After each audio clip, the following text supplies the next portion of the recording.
Hello and welcome to this news alert.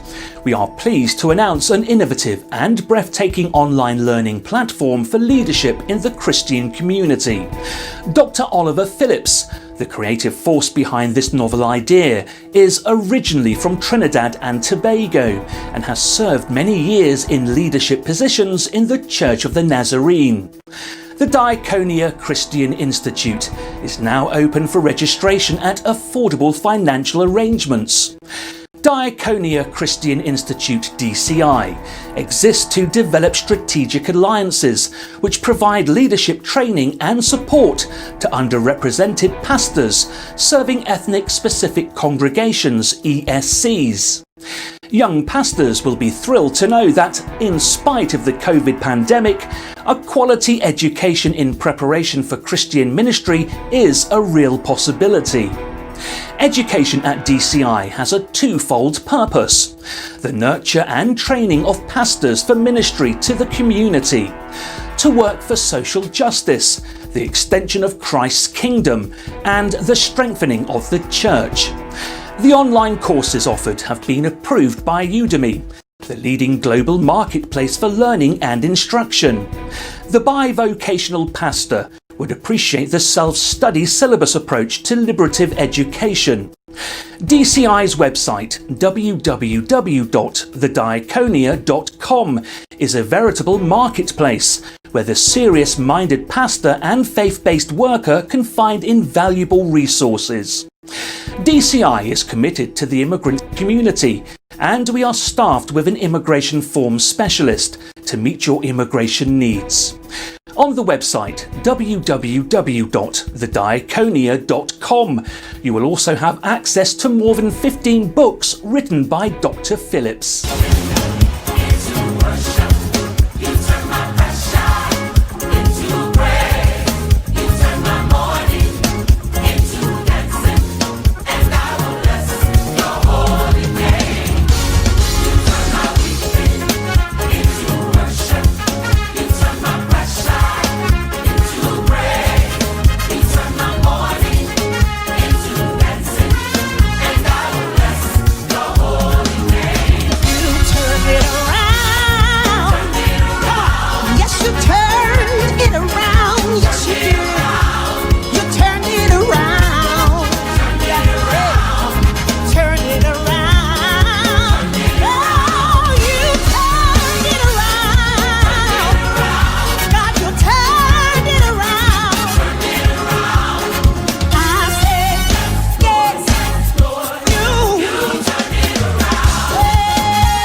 Our lives.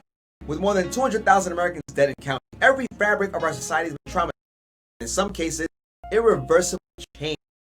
Nightclubs are witnessing a dwindling customer base. Companies long renowned for their commitment to quality service delivery are now facing bankruptcy. And the list goes on, and on. One of the areas most negatively affected by COVID is the local congregation. By its very nature, the church is a gathering. COVID has vehemently opposed this one weekly opportunity to share community love. And as if to make matters worse, those who lead these congregations must continue to be on the cutting edge of leadership development, church growth, and pastoral care and counseling. The DIAKONIA Christian Institute, DCI, is an online school that is designed to provide leadership training and ministerial preparation. It is affordable, convenient, certified, and self-directed. If a pastor has this and commitment to advance his or her own toolkit for ministry in the 21st century, DCI is the ideal place for you. If you have completed the entry requirements for ministry in a local church and you aspire to fulfill that call to ministry, the graduate certificate should be attractive to you. The graduate courses are Graduate C in Preaching, Graduate C in Cultural Awareness, Graduate C in Pastoral Leadership. If you would like to be ordained to ministry, check out DCI. The offerings include a 52-week lesson plan, a detailed syllabus, a 360-degree pastoral multi-rater leadership inventory, and much more. Dr. Oliver Phillips, Dean of Students, is the author of 17 books, all on Amazon, and covers areas like justice, cultural intelligence, church growth, evangelism, and ethnic-specific ministry. These books are available through the different graduate certificates. For further details, 407-600-7620. The website for the school is www.diakonia. Take them off.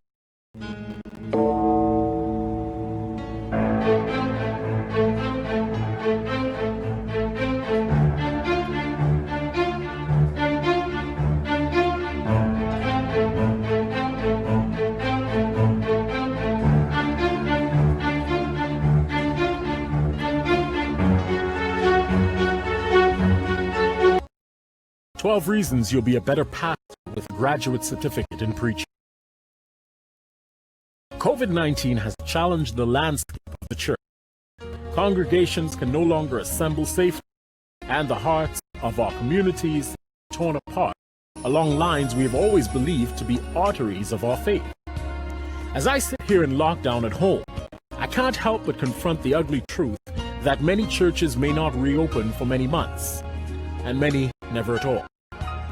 I do not think I am exaggerating when I say that the COVID pandemic represents an existential threat to churches that were already struggling to maintain a congregation or find suitable pastors to lead them.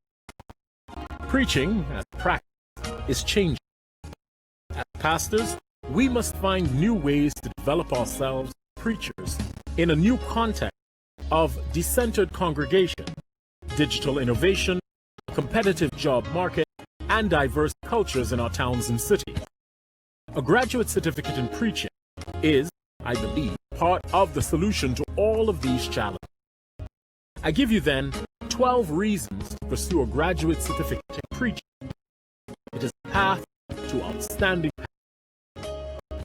1. The end is nigh. The Roman philosopher, father of Stoicism, Marcus Aurelius, knew that in despair we must let go of what we can't have and actively embrace what we must do. I say to you that a graduate certificate in preaching is a meaningful positive response to the challenges that face our church. Shorter than a full graduate degree, a certificate is something that you can finish quickly. I do not think we are in a time for complacency, so there's a lot to be said for a certificate in preaching that you can begin and end within a few months. 2. The show must go on. When I began as a preacher, my biggest worry, and this worry did turn out to be well-founded, was that I would struggle to be taken seriously by my congregation, that I would crumble when it went badly on Sunday, and that I didn't have the tools to manage all the little things that go wrong. I was lucky. I had seen many great preachers, and I had many great examples from whom I could learn the subtle art of what to do when a child vomits in the aisle, or the matriarch of the congregation's biggest family scoffs at my homily. Graduate certificate in preaching is a font of such experiences springing from a single place. You don't have to be as lucky as I was. You can learn from the experiences myself and others have had. And of course, an academic setting, a chance to share your own wonderful experiences for the benefit of others. 3. Letters after your name. Charity and generosity is a virtue, but competition is a reality. I would never be naive enough to think that I am not competing with other pastors and their skill in preaching. Churches have choice in who they give responsibility to preach to their congregation. So having that competitive edge, a graduate certificate in preaching, letters after your name, makes you stand out from your fellow preachers.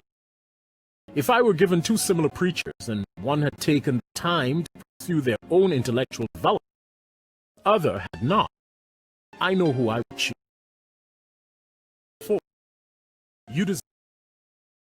Have you ever walked into your employer's office, asked for more money, and been told to justify why you should have it. And it's not an easy question to answer.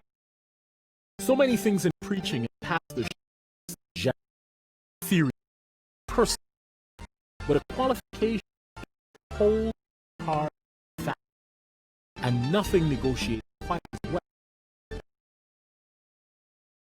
5. Respect is earned.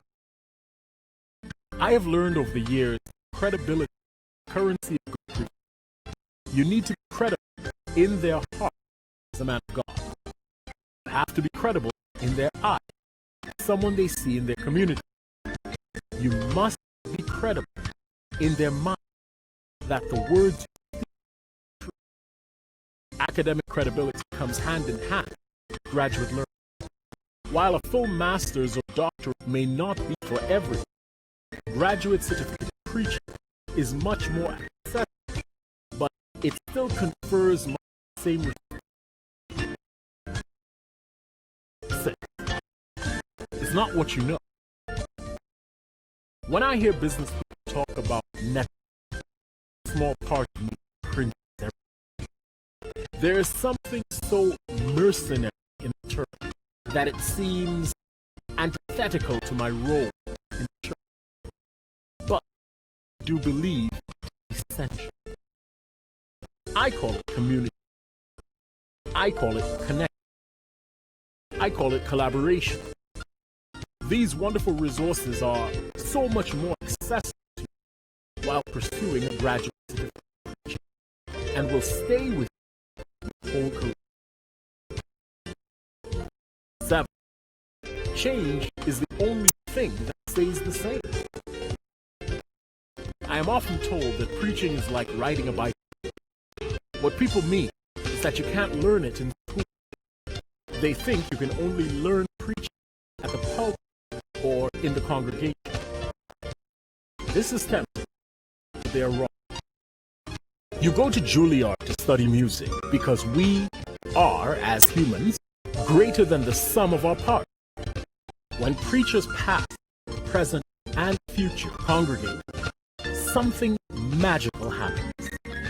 This is why a graduate certificate in preaching, and indeed why the graduate work that may follow, will make you a better preacher than someone who has not taken this. 8. Culture is bigger than all of us. I passionately believe that we must not try to change our culture to be a Christian, but that we should change Christianity to fit our culture. Only in this way can we restore congregations through preaching that is relevant and engaging. Spending time mixing with students and teachers from all walks of life, all nationalities and backgrounds, is a very effective, let's say, an essential element to being an excellent preacher. 9. Tree of knowledge. If there's one thing I know about people, it's that they don't all grow the same and get to the same height, the same way. Some people have the privilege of 5 more years uninterrupted education, but many do not, even though they have the academic potential. But a graduate certificate in preaching should be seen as a rung up on the ladder. Maybe you can take a certificate now. Maybe you can build that into a diploma later, and eventually a master's. 10. Fail to prepare, and you prepare to fail. I do not have to remind you these are volatile times. There's no longer the security that there used to be in being pastor. It is no longer a guaranteed job for life. As pastors, we must proactively prepare for change COVID and cultural changes are bringing. We all want security in our jobs, for ourselves and for a graduate certificate is a differentiator that makes you harder to let go of and easier to hire. 11. Practice makes perfect. Is a church a building or the people within it? People nowadays congregate online. Facebook, YouTube, and on Zoom. I believe as Christianity adopts the culture of America, preaching will take on many new and fascinating forms. Praxis is an ancient Greek word which means having ideas and doing them at the same. It's widely recognized to be central to effective learning. COVID may have us at home. A graduate certificate in preaching may keep you off the pulpit. But neither of these facts means you cannot learn about preaching and learn by preaching at the same time. 12. You are more than you think you are. I am convinced that lockdown is a spiritual opportunity, much more than it is an inconvenience, restricting or violation of your freedoms. Jesus wandered in the desert, physically and socially distant, and in doing so, found himself. I wish the same for you after this COVID crisis is over.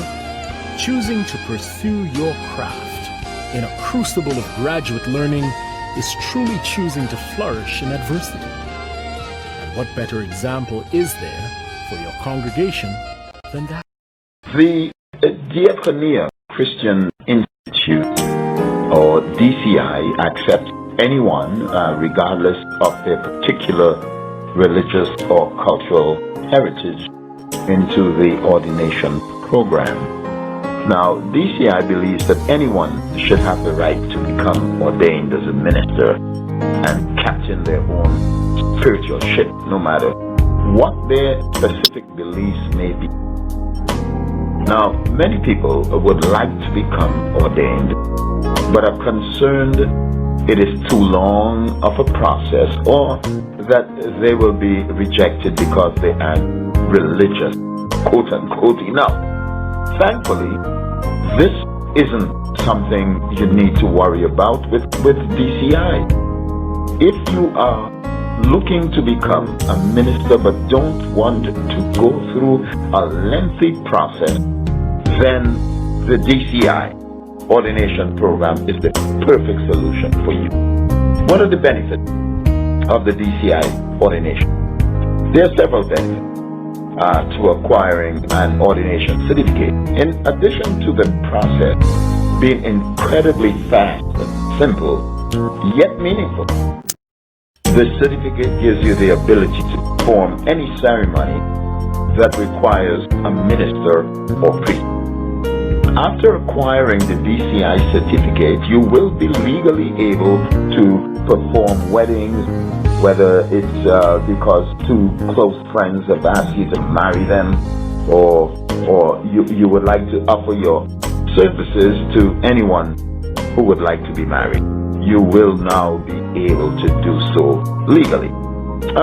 And then performing baptisms. You will be able to baptize people and perform other ceremonies affiliated with your denomination or your religion.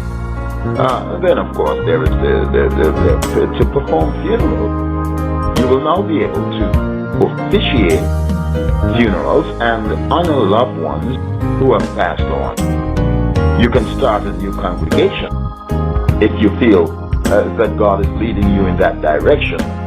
You'll be able to start a church.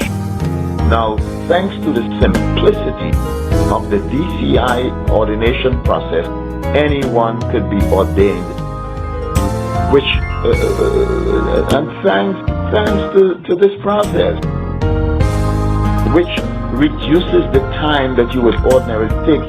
For example, if someone asks you to baptize them because they feel a connection with you, whether it's because you are a family member or because you help them on their spiritual journey, you will be able to become a minister so you can legally do so.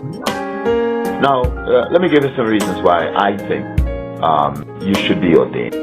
Probably the number one reason people get ordained is to perform a wedding for a friend or family member. But once you are ordained, you can continue as a wedding officiant for anyone you want. Then it costs nothing, absolutely, to become an ordained minister with us. The cost is minimal. The amount of your material that you receive is invaluable. But you may need to provide ministerial documentation to your counselor. Within the U.S., you have the same standing as a minister of conventional churches. You're not a stepchild of the process. Two states, Virginia and Pennsylvania, may not recognize your ordination. It's up to each counselor to decide to accept the ordination, and many do. Number 4, you'll get a chance to perform chaplain work in hospitals and prisons. There is a huge need for spiritual ministers, especially in these times. In hospitals, nursing homes, and prisons, your DCI ordination opens that door for you. Number 5, you can officiate at a funeral or memorial. One of the most solemn ministries is that of committing a person to the earth at their death. With a DCI ordination, you can be part of the funeral procession. Now, number 6, you can baptize friends, family, and their children when you are ordained. New parents often want to recognize the spiritual foundation of their child, but don't want the child inducted into any particular creedal code and such. With a DCI certificate, you can perform the ceremony they want and make it meaningful in that instant. Number 7, with a DCI ordination certificate, you are free to practice your religious convictions and your religious beliefs. You do not have to adhere to any practices or rituals with a DCI ordination certificate. Number 8, you develop your own spirituality, and that's the great thing about it. When you talk about your beliefs and your convictions with others, you learn more about yourself and what you believe. Preaching to others is another way to increase your own spiritual life. Number 9, it is fun to perform weddings and baptism. Being part of the celebrations of life and even death are very rewarding. For some, with the DCI ordination certificate, officiating is a hobby on the weekend, but for others, it becomes a full-time career. And finally, number 10, only candidates who subscribe to the diaconic code of conduct will be acceptable for ordination, and that, of course, you will find out. And so I encourage you, I challenge you, particularly you bivocational pastors, I encourage you to take a look at this. Look at our website. I wanted to talk with you about the 360 multi-rater pastoral inventory, which is a toolkit for the young pastor. And I trust that some of the information that we give here will be helpful to pastors in the future. There's no doubt about the importance of faith and spirituality in times of difficulty.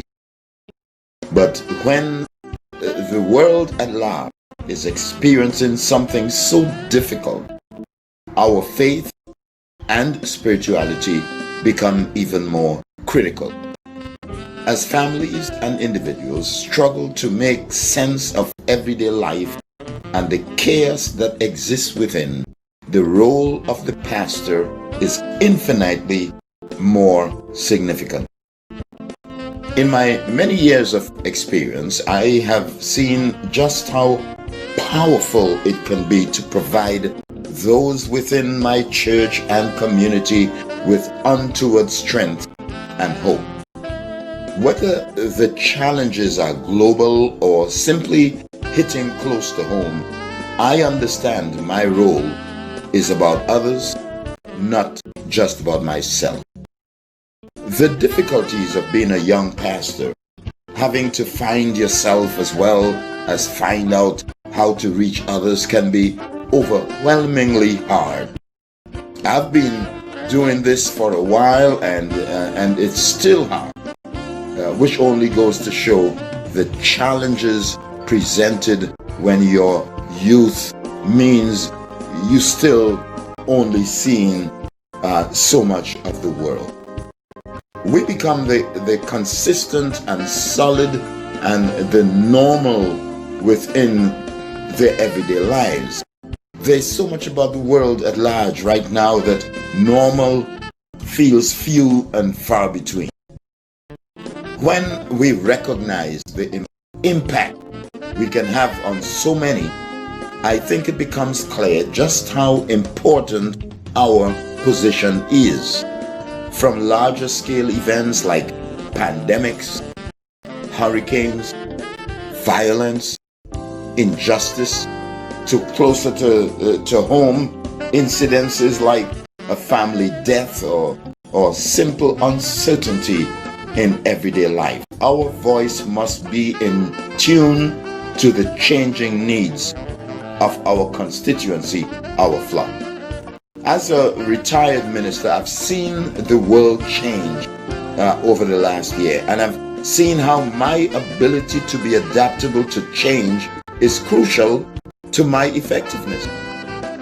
The world today is not what it was 50, 20, even 10 years ago. The world today isn't even what it was a year ago. As a young pastor navigating these difficult waters, you can feel immensely overwhelming, and it surely is.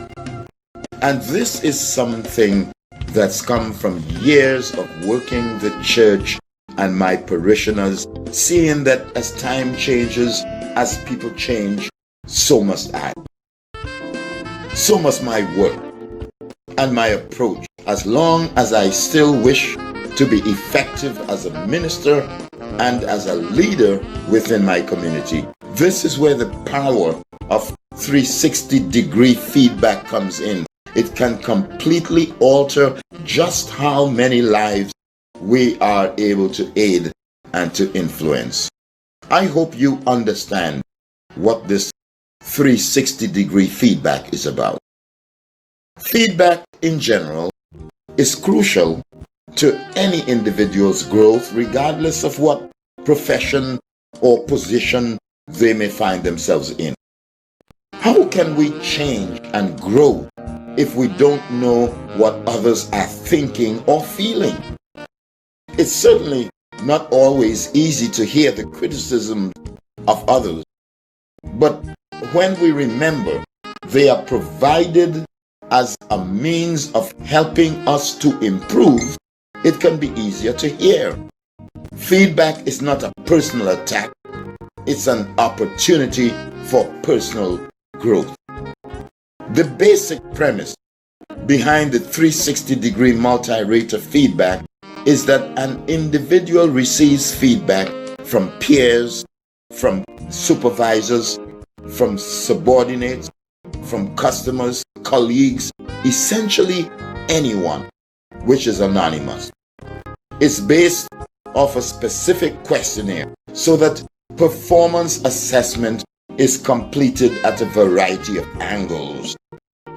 It's not just one person from one key position providing input, but a multitude of individuals in a variety of backgrounds. It's designed to be holistic and thorough, structured but specific. By providing structured input through different lenses on the same individual, feedback can be more complete, useful, and direct.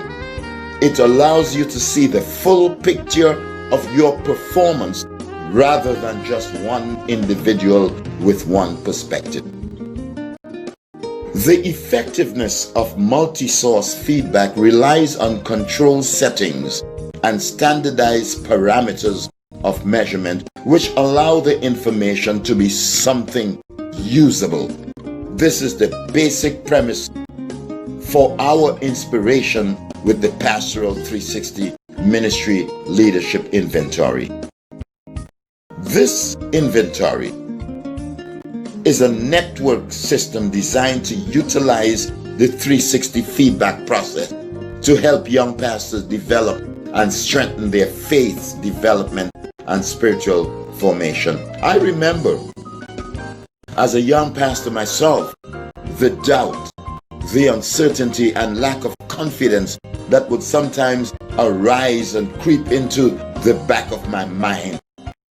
From my own experiences, I have worked to develop an approach to help young pastors today receive the input and from their community to help them grow and prosper, both personally and professionally.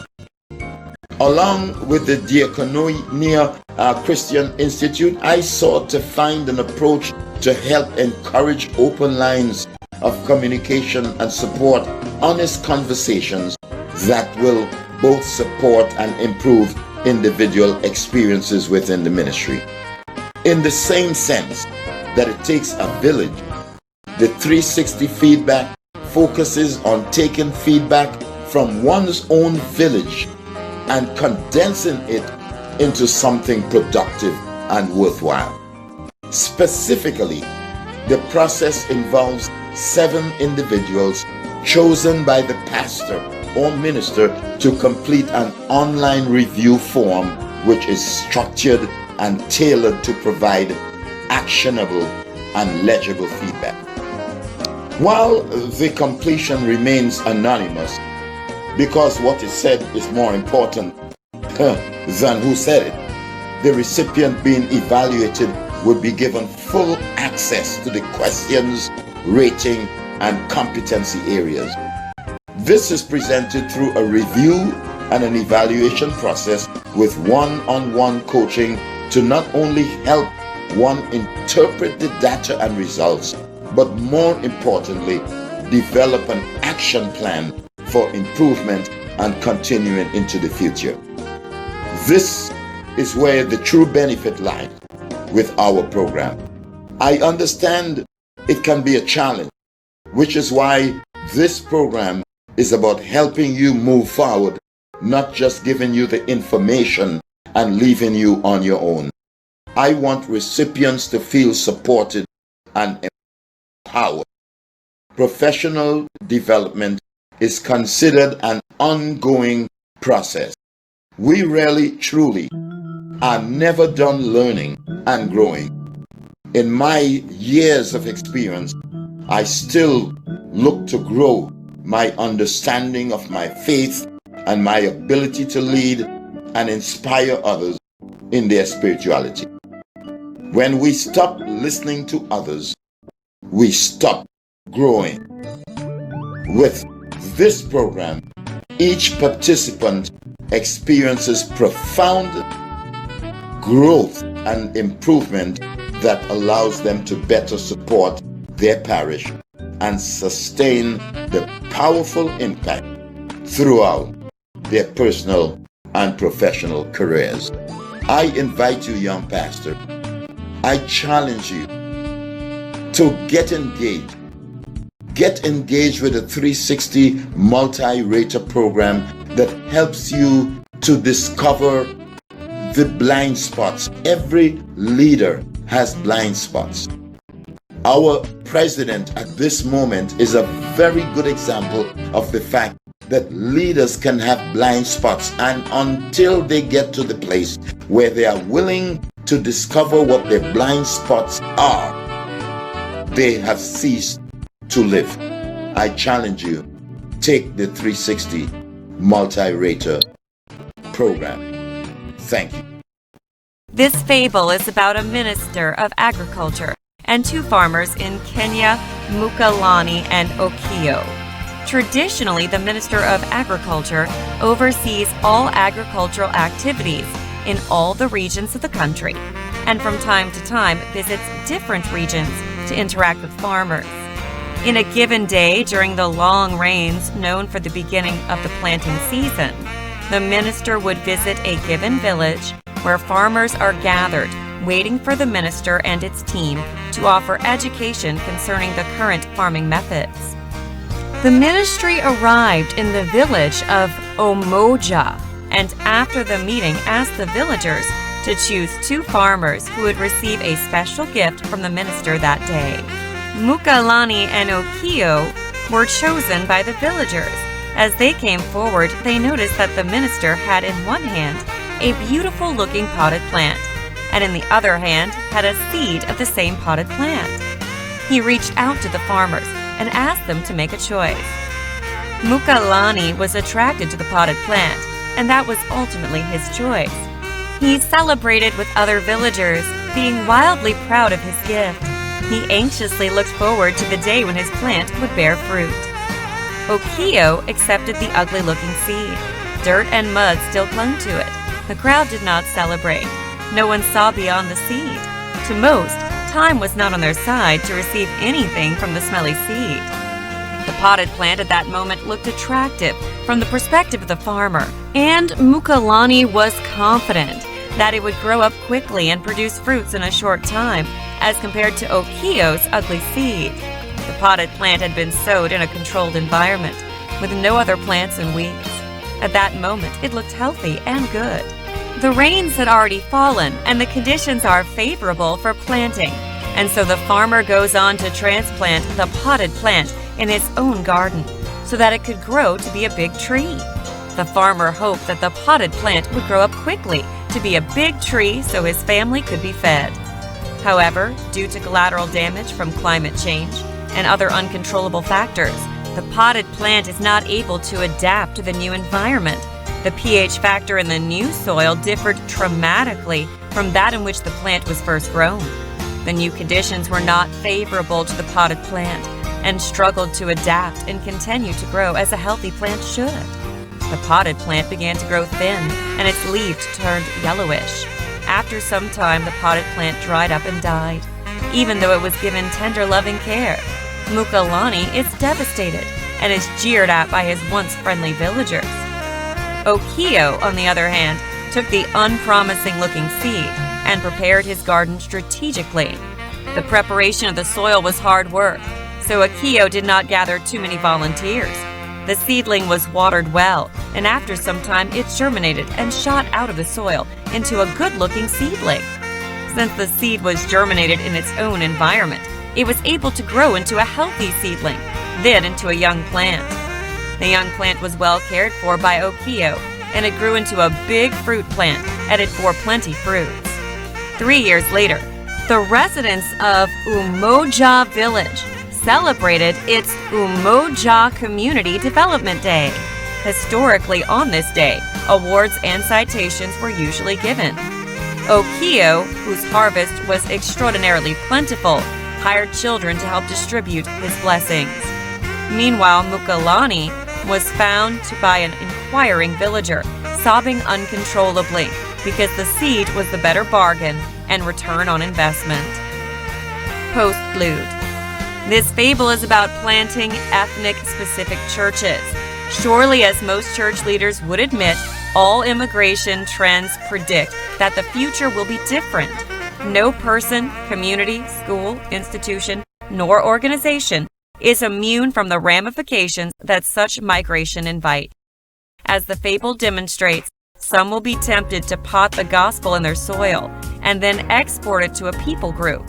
Hopefully, you would make the decision to offer the gospel as a seed to be nourished within the confines and restraints of the beneficiaries. Anonymous Indian quote: "Don't give us the gospel as a potted plant. Give us the seed, and we would plant it in our soil."